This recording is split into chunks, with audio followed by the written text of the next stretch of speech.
The family group chat notification made my phone buzz during my lunch break.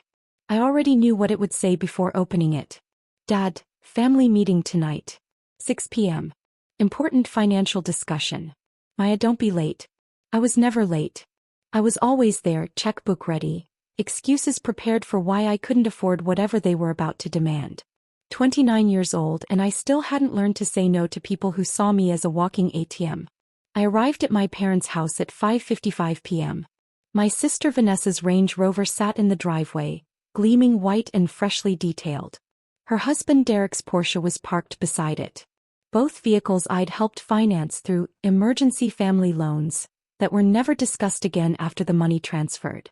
Mom opened the door, her face arranged in that expression I'd learned meant incoming guilt trip. Maya, sweetheart. Come in. We've been waiting.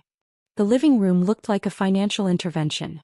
Dad sat in his leather recliner, reading glasses perched on his nose, spreadsheets covering the coffee table. Vanessa lounged on the couch, scrolling through her phone, probably booking another vacation.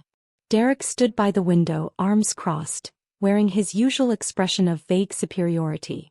Sit down, Maya, Dad said, gesturing to the chair across from him. We need to talk about family responsibilities. I sat, already exhausted. What's going on? Your mother and I have reviewed our finances, Dad began, shuffling papers. Between the mortgage, the car payments, and helping Vanessa and Derek with their investment property, we're stretched thin. We need $50,000, Mom interjected. By the end of the month. I blinked. 50,000? We have some credit card debt that needs handling, Dad continued. The interest rates are killing us. We need a family member to help consolidate things. Why not ask Vanessa? I looked at my sister. She and Derek both work. Vanessa finally looked up from her phone. We have expenses, Maya. You have a house. Kids. Responsibilities. You're single. No mortgage. No dependents. You can afford it. I have rent. Student loans. My own bills. In that tiny apartment? Derek scoffed. Come on. You live like a college student. We know you have savings. Dad pulled out a document. My bank statement from 3 months ago. My personal bank statement. We know you have at least 70,000 in your checking account. 50 isn't unreasonable. My hands went cold. How did you get that? You left it here last time you visited, Mom said dismissively. The point is you have the money. Family helps family. And singles don't need savings the way married people do, Vanessa added, examining her manicured nails. You don't have college funds to worry about. No house down payment. What are you saving for anyway? My future, I said quietly. Your future is family, Dad said firmly. That's what matters. We raised you. Paid for your education. Gave you every opportunity. Now it's time to give back. The familiar guilt settled over me like a weighted blanket. They had paid for college. They had raised me. Wasn't this what children did? Supported their parents? I need to think about it, I said. Think about what? Derek's voice was sharp. They need help. You have money. It's simple math. We need the answer tonight, Dad said. We have to make the payment by Friday. This isn't a request, Maya. It's a family obligation. Vanessa leaned forward. Plus, Derek and I need 20,000 for our Bali trip. We've been planning it for months. The deposits are due. I stared at her. You need me to fund your vacation? It's not funding, it's a loan, she said with an eye roll. God, you're so dramatic. We'll pay you back. Like you paid back the 15,000 for the Range Rover down payment? Or the 8,000 for Derek's business venture? Those were investments in family, Mom said sharply. Don't be petty, Maya. We've decided 70,000 total, Dad announced. 50 for us, 20 for Vanessa and Derek. You can transfer it tonight. I have your account information.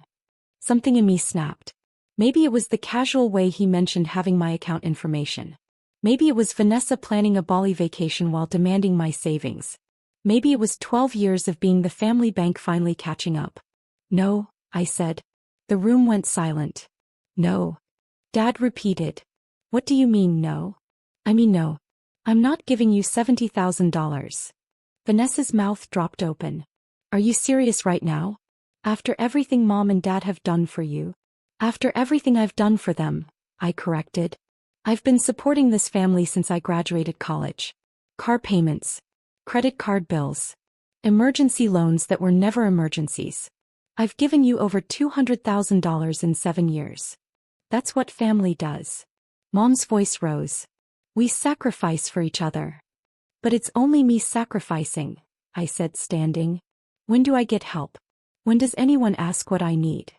You don't need anything, Derek said. You're single. Your life is easy. Try having real responsibilities. I have a meeting tomorrow, I said, moving toward the door. With my portfolio manager. You should probably be there. You're what? Dad's face shifted from anger to confusion. My portfolio manager. Robert Chin from Greenfield Capital Management.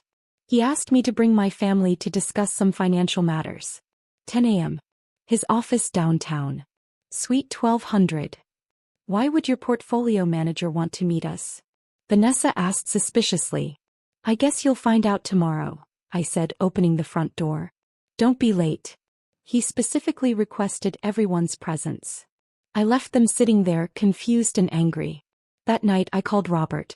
They'll be there tomorrow. Are you ready? Everything's prepared, he said. Maya, are you absolutely sure about this? I thought about Dad casually mentioning he had my account information. About Vanessa planning vacations with my money. About being told my life was easy because I was single. I'm sure. Greenfield Capital Management occupied the entire 12th floor of the Riverside Tower. Floor-to-ceiling windows overlooked the city. The reception area alone probably cost more than my parents' annual income. My family arrived at 9:58 a.m. Dad wore his interview suit. Mom had her pearls. Vanessa and Derek looked annoyed to be there. The receptionist led us to a corner conference room where Robert waited, impeccably dressed, with a presentation already loaded on the screen. Mr. and Mrs. Patterson. Mr. and Mrs. Harrison. Thank you for coming, Robert said professionally. Please sit. They sat, eyeing the expensive furniture and the folders arranged at each place. I'm Robert Chin, Maya's senior portfolio manager. I've been handling her investment portfolio for the past 5 years. Investment portfolio? Dad laughed. Maya doesn't have investments. She works in marketing. Actually, Maya is the founder and CEO of Catalyst Digital Marketing, Robert said smoothly. Her agency grossed $3.2 million last year. The room went silent. That's impossible, Vanessa said. She lives in a tiny apartment. By choice, Robert continued. Maya is what we call an aggressive saver and investor.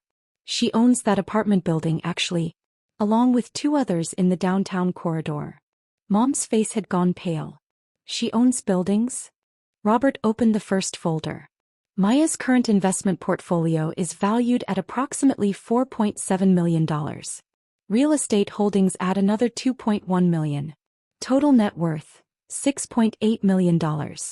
Derek looked like he'd been slapped. That's not possible. We would have known. Would you? Robert asked. When's the last time any of you asked Maya about her career? Her finances? Her goals? No one answered. The reason I asked you here, Robert continued, is because Maya requested a full audit of her accounts after discovering some irregularities. Unauthorized transfers. Forged documents. Identity theft. Dad's face went red. Now wait a minute.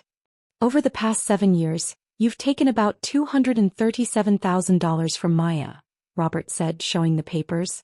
She only approved around $60,000. The rest was taken using fake access to her accounts. She gave us that money willingly. Mom cried. Did she?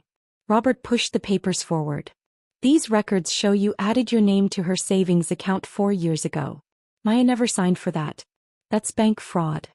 Vanessa shook her head. This is crazy. Maya, what are you doing? I'm protecting myself, I said quietly.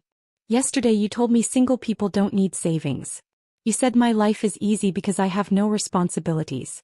Then you demanded $70,000 like it was nothing. Because we thought you could afford it. Dad said. I can afford it, I said. But that's not the point. You never asked. You demanded. You stole. You treated me like an ATM you could use anytime. Robert pulled out another sheet. Last night you tried to move $50,000 from Maya's account using that fake access. The bank blocked it. That's attempted theft. Mom started crying. We're your parents. We raised you.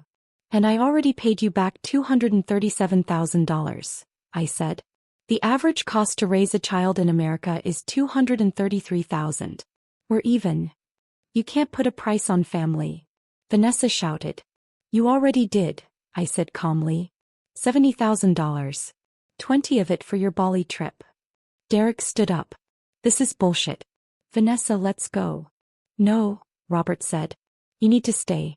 Because Maya will file charges for bank fraud, identity theft, and attempted theft if you don't sign a settlement. He took out more documents. The terms are simple, Robert said. You admit the fake access. You give up any financial information you have about her. You agree to no contact unless Maya starts it. If you do that, she won't press charges. And if we don't sign? Dad whispered. Then I file a police report today, I said. And I've already spoken to the FBI. They're interested in the pattern of financial abuse. Mom grabbed Dad's hand. James, what do we do? Dad looked at the papers for a long time. How much do you even make? He finally asked.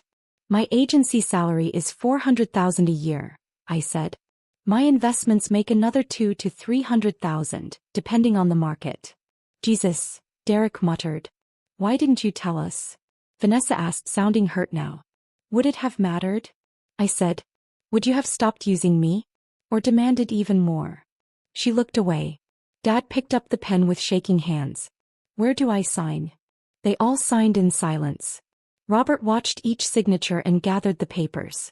Maya will contact you if she wants to, Robert said. Until then, any contact will be treated as harassment. I stood up. Mom grabbed my arm. Maya, please. We're sorry. We didn't know. We can fix this. I gently pulled my arm free. You're sorry you got caught. That's not the same as being sorry. And you can't fix 12 years of treating me like I didn't matter. But we're family, she whispered. Family doesn't steal, I said. Family doesn't forge documents. Family doesn't demand money while calling my life easy. You taught me family means sacrifice. You just never thought you would have to sacrifice anything. I walked out into the bright morning, Robert beside me. That was harder than you expected, he observed. Yeah, I admitted. But necessary. My phone buzzed. Text from Vanessa. You're a monster. Mom is having a panic attack because of you. I blocked the number. 3 months later I bought a house. A real house with a yard. I adopted a dog. I took a vacation to Greece. My first real vacation in 7 years. My parents tried reaching out through relatives. Uncle Mike called to tell me I was being unreasonable. Cousin Jennifer showed up at my office. I didn't respond. Vanessa and Derek's Bali trip was cancelled. Dad took a part-time job. Mom started working as a receptionist. They downsized. The family stopped inviting me to gatherings. The holidays were quieter. And honestly, I didn't miss it. 2 years later, Dad had a health scare. Mom called asking if I could help with treatment costs. I paid for his treatment directly through the hospital. But I didn't reconnect. Because the lesson mattered more than the money. The family who said singles don't need savings learned that everyone needs boundaries. And I learned that sometimes the best investment you can make is in yourself. Best decision I ever made.